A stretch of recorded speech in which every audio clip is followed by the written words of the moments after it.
एक गांव में तीन पक्के दोस्त होते हैं। तीनों एक दूसरे के जिगरी यार थे। अब यहाँ पर उनकी जो स्कूली पढ़ाई होती है वो खत्म हो जाती है। उस पढ़ाई के बाद वो आगे कॉलेज की पढ़ाई बाहर शहर में करना चाहते हैं। शहर में करने के लिए अब वो शहर में ही रहना चाहते हैं, क्योंकि किराया भाड़ा ज्यादा नहीं लगाना चाहते हैं। वो वहीं पर रहकर अपने माँ बाप से दूर ज्यादा फोकस जो पढ़ाई पर हो तो वो कुछ बनना चाहते हैं। वो शहर में पहुंच जाते हैं। अब जैसे ही वो शहर में पहुंचते हैं तो वहां पर उन्हें बहुत सस्ता एक घर मिल जाता है, जो कि करीबन 1,500 रुपए में 2 माले का घर मिल जाता है। मतलब उसमें 2 मंजिलें बनी हुई थी, एक नीचे का फ्लोर एक ऊपर का फ्लोर। तो ये तो बहुत अच्छी बात थी कि केवल 1,500 रुपए में वे उसमें बिजली का भी बिल होता है। तो ये तो बहुत बड़ी बात हो जाती है। आज के जमाने में 1,500 रुपए में मिल क्या रहा है। तो ये तीनों दोस्त बड़े राजी होकर उस घर में रहने लगते हैं। लेकिन जैसे ही उस घर में कुछ वक्त बिताते हैं तो एक दिन ये तीनों अपने कमरे में बैठे हुए होते हैं। तीनों ही किताबी कीड़े थे, किताब में घुसे पड़े थे। तभी ये यहाँ एक लड़का पढ़ता रहता है और उसकी किताब पर एक चिपचिपा कुछ ऐसा गिरता है जिसमें बहुत बुरी बदबू होती है। वो उसे हाथ से लेकर नाक की तरफ बढ़ाता है और जब सूंघता है तो बहुत बुरी स्मेल उसमें से आती है। अब यहाँ पर ये कहता है अपने दोस्तों से कि देखो ये क्या चीज है। तभी सारे दोस्त देखकर छत की तरफ देखने लगते हैं, क्योंकि ऊपर से क्या टपक रहा है। अब जैसे ही ये तीनों दोस्त छत की तरफ देखते हैं तो तीनों की चीख निकल जाती है और ये करीबन एक महीने तक बुखार में तपते हैं। इतनी बुरी इनकी हालत हो जाती है। इन लोगों ने छत से उल्टा लटका हुआ बिल्कुल एक सड़ा हुआ लड़का देखा था, जिसे देखकर इन लोगों को बुखार भी आ जाता है और इनकी तबीयत खराब हो जाती है। कभी कभी हमारी जिंदगी में कुछ ऐसी घटनाएं घटित हो जाती हैं जिस घटनाओं की हमें बिल्कुल भी उम्मीद नहीं होती। हमें नहीं लगता कि हमारी जिंदगी में ऐसा कभी हो सकता था, लेकिन हम उन चीजों से रूबरू हो जाते हैं जो चीज बिल्कुल भी हमारी जिंदगी में जिनके लिए कोई जगह नहीं होती। अगर आपके साथ ऐसा कुछ घटित हुआ है तो मैं चाहती हूँ मेरा परिवार बेझिझक होकर मुझसे अपनी उन बातों को शेयर करे कि उनके साथ भी क्या कभी ऐसा कुछ घटित हुआ है। आज एक बहुत डरावने वाली स्टोरी हम आप लोगों के सामने लेकर आए हैं, जहां पर जिसने बताई है वो तो कहता है सत्यता पर रखी गई है, लेकिन कोई साक्ष्य ना होने के बावजूद इस स्टोरी को हम सत्य नहीं कह सकते। लेकिन एक 3 लड़कों के साथ जो घटित हुआ था, जो आज भी हमारे और आपके आसपास इधर उधर घूमते रहते हैं, उन्होंने बताया है कि दुनिया में हर चीज होती है। अब वही सवाल मेरा आप लोगों से होता है, क्या आप लोग ऐसी चीजों को मानते हो? क्या आप लोग भूतों को मानते हो? कहानी की शुरुआत करने से पहले सभी को बताऊंगी कि एक आज नई चीज और हम अपने साथ लेकर आए हैं कि आज मैं लोगों को बताऊंगी कि आपने मेरे पास अब तक कितने कमेंट कर दिए हैं। मतलब हर एक इंसान के कमेंट की संख्या आज हम लास्ट में आप लोगों को बताने वाले हैं। कहानी की शुरुआत होती है वेस्ट बंगाल से। नानूर गांव में 3 दोस्त रहते हैं। तीनों दोस्त स्कूल में एक साथ पढ़ते हैं। पहले दोस्त का नाम होता है अनिमेश, दूसरे दोस्त का नाम होता है सौरभ और तीसरे दोस्त का नाम सुमन होता है। तीनों पक्के जिगरी यार होते हैं। 12वीं क्लास चल रही थी, मौज मस्ती, घर परिवार की तरफ से पूरा भरपूर इनको सपोर्ट मिल रहा था। जिंदगी में किसी बात की कोई कमी नहीं होती है। दूसरी बात, ये बहुत भर भर कर जो कि मांसाहारी थे। मतलब ये बिल्कुल भी इनको एक टाइम तो मांस चाहिए ही चाहिए। मतलब इतना ज्यादा इनकी जिंदगी में फन होता है। खाते हैं, अपने लिए खाते हैं। जिंदगी बहुत अच्छी चल रही थी, इन्हें कोई परेशानी नहीं होती है। घर वाले इनकी हर इच्छा पूरी करते हैं। दूसरी तरफ ये बच्चे पढ़ने में भी बहुत ज्यादा होशियार रहते हैं। ये पढ़ाई की तरफ भी अच्छा खासा ध्यान देते हैं। जिंदगी चलती है, 12वीं क्लास बहुत अच्छे से पास करते हैं। अब तीनों दोस्त एक जुट बनाते हैं, एक साथ बैठते हैं और यहाँ पर जो अनिमेष होता है वो कहता है कि देख भाई, अब यहाँ पर तो पढ़ाई का मामला खत्म हो चुका है। अब हमें पढ़ने के लिए शहर जाना होगा और रोज आएंगे जाएंगे तो रास्ते का खतरा बढ़ जाएगा। हम नहीं चाहते परिवार को परेशान करना, तो एक काम करते हैं, पास ही के शहर में जाते हैं और वहीं पर एक छोटा सा मकान ले लेंगे और तीनों जो मकान का किराया है उसे आपस में बांट लेंगे। उससे हमें भी आसानी हो जाएगी और किराए के पैसों में ही हम शहर में जाकर पढ़ लेंगे। तीनों की सोच बहुत अच्छी होती है। अनिमेष जो होता है वो कहता है कि चलो एक काम करो, घर मैं ढूंढ देता हूँ। अनिमेष शहर जाता है। शहर का नाम बोलपुर होता है और बोलपुर शहर में ये अनिमेष पहुंच जाता है। वहां पर जाकर घर ढूंढने लगता है। अब इसको एक घर नजर आता है जो कि 2 मंजिल बना हुआ है। घर वाकई में बहुत अच्छा था, लेकिन वो घर ऐसी जगह पर होता है जहां पर देखकर ही घर को डरावनी सी एक मन में फीलिंग सी, मतलब सोच आ रही थी। लेकिन फिर भी अनिमेष जो था और इसके जो दोस्त होते हैं वो बिल्कुल भी इन चीजों को नहीं मानते हैं। एक बात तो हमने दोस्तों देखी है, जो लोग इन चीजों को नहीं मानते हैं इनका सामना उन्हीं से होता है। यहाँ पर अनिमेष अब इस घर की तहकीकात करता है। किसी ने एक घर बताया था, आसपास कुछ खास ही पड़ोसी थे, ज्यादा यहाँ पर पड़ोसी नहीं रहते हैं। एक अकेले एरिया में एक घर बना हुआ था, एक आधी घर आसपास होते हैं। पूछताछ करता है, घर का मालिक मिल जाता है। मालिक का नाम प्रेरणा होता है, यानी कि एक लड़की इस घर की मालिक होती है। यहाँ पर जब प्रेरणा से अनिमेष मिलता है तो उससे कहता है कि देखो हम 3 दोस्त हैं और हमें ये घर चाहिए, आप कितने में हमें ये घर दोगी। यहाँ पर अनिमेष सोच रहा था कि करीबन हमें 5,000 तो किराया देना होगा, ऊपर से बिजली का बिल भी देना होगा।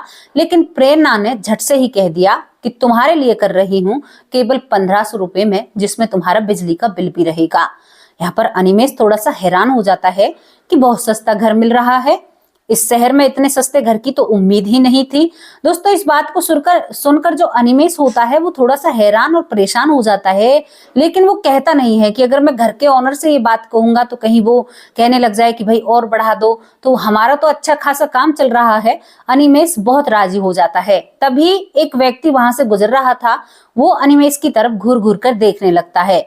वहां से जो प्रेरणा नाम की महिला होती है वो चली जाती है, कहकर कि हाँ मैं इस घर को साफ करा दूंगी, तुम लोग 2 दिन बाद इस घर में आ सकते हो। लेकिन यहाँ पर जो अनिमेष था उसने उस पड़ोसी को घूरते हुए इसकी तरफ देखा। वो कहता है कि आप मेरी तरफ क्यों घूर रहे थे। तो वो कहता है क्या तुम इस घर में आना चाहते हो। तो वो कहता है कि हाँ हम 3 दोस्त हैं, इस घर में आना चाहते हैं। तो वो कहता है कि ये घर कुछ ठीक नहीं है। तो यहाँ पर वो कहता है कि अंकल जी हम ऐसी बातों को नहीं मानते, हमें बिल्कुल भी यकीन नहीं है, ये सब लोग बकवास करते हैं, ऐसा कुछ भी नहीं होता, कहीं भी हमने ऐसा कुछ भी नहीं देखा, नहीं सुना है और नहीं हम मानना चाहते हैं। क्योंकि अनिमेष का मानना था ये बातें तकियानूसी हैं, इन बातों का कोई महत्व नहीं है, सब लोग झूठ बोलते हैं, ऐसा कुछ भी नहीं होता। अनिमेष समझ भी जाता है कि ये पड़ोसी मुझसे क्या कहना चाहता है। अनिमेष और अनिमेष के दोनों दोस्त अब इस घर में आकर रहने लगते हैं। घर में आकर रहने लगते हैं तो कोई भी परेशानी इनको नहीं होती है। तो तीनों कमरे में बैठकर मजाक उड़ा रहे थे कि उस पड़ोसी ने तो बड़ा डराया था।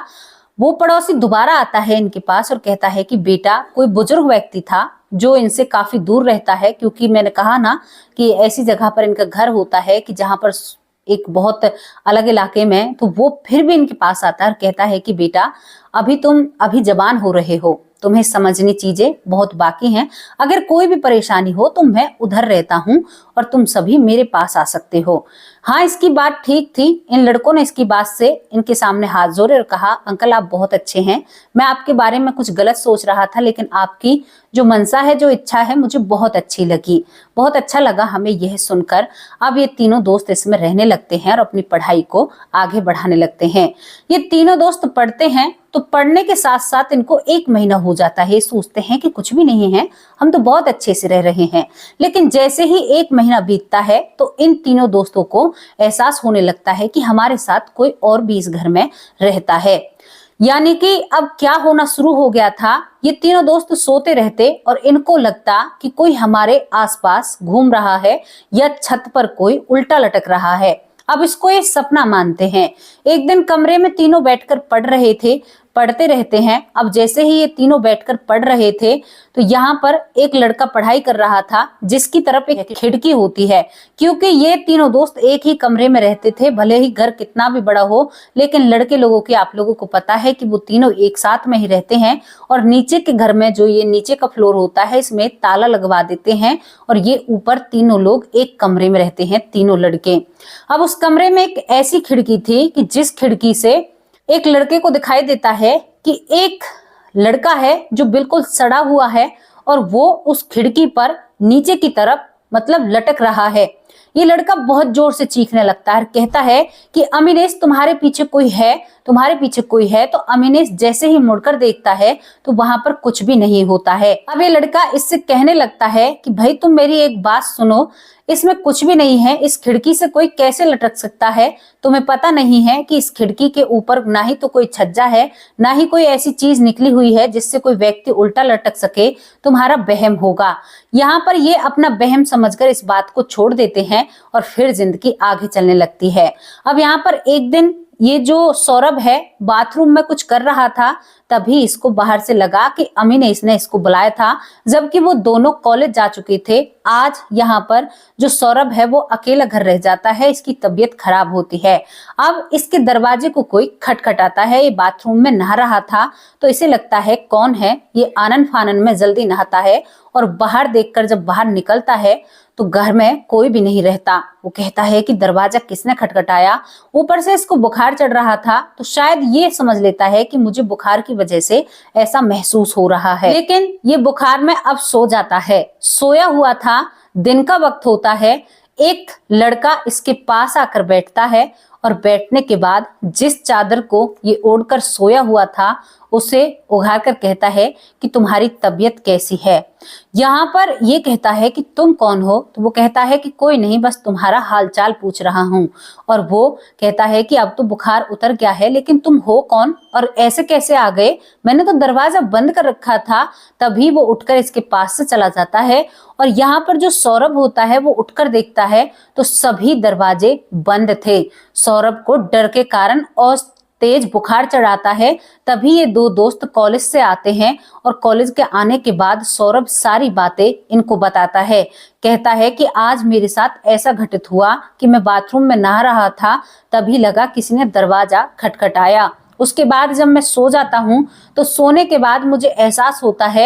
एहसास क्या, मेरे पास एक लड़का आता है और मुझसे मेरा हालचाल पूछता है। मेरी ही उम्र का वो लड़का था। मुझे तो यार यहाँ पर बहुत डर लग रहा है। सौरभ बहुत डर जाता है, लेकिन ये दो दोस्त हंसकर इन बातों को मानते ही नहीं है। दोस्तों यहाँ पर जो प्रेरणा थी, प्रेरणा ने इन लोगों से सख्त कहा था कि बिल्कुल भी तुम मांसाहार कर इस घर में मत आना। मेरे घर में मांसाहार खाना मतलब अलाउड नहीं है। हम यहाँ पर जो भी किराएदार आता है उससे सख्त मना करते हैं। लेकिन ये तीनों लड़के सोचते हैं कि इस घरवाली को क्या पता चलेगा। और ये जब मांसाहार कर बाहर से आया करते, मतलब कुछ भी ऐसा खाकर बाहर से आया करते, तो इनके साथ और भी ज्यादा कुछ घटित होने लगता है। अब यहाँ पर जो सौरभ होता है, सबसे पहले हर चीज का एहसास इसी को हो रहा था। इसी को अमीनेश के पीछे एक व्यक्ति लटका हुआ दिखाई देता है। इसी को एक लड़के ने इसकी चद्दर को उघाड़ा और इससे हालचाल पूछा और इसी को बहुत ज्यादा डर लगने लगता है। इसी को बाथरूम में इसका बाथरूम खटखटाया था। अभी इन दो लोगों के साथ इतना कुछ घट नहीं रहा था। ये डर के कारण बहुत ही ज्यादा अब ये एक फैसला लेता है, क्योंकि इसका बुखार उतर ही नहीं रहा था और इसे दिन पर दिन बहुत ज्यादा बुखार आता रहता है।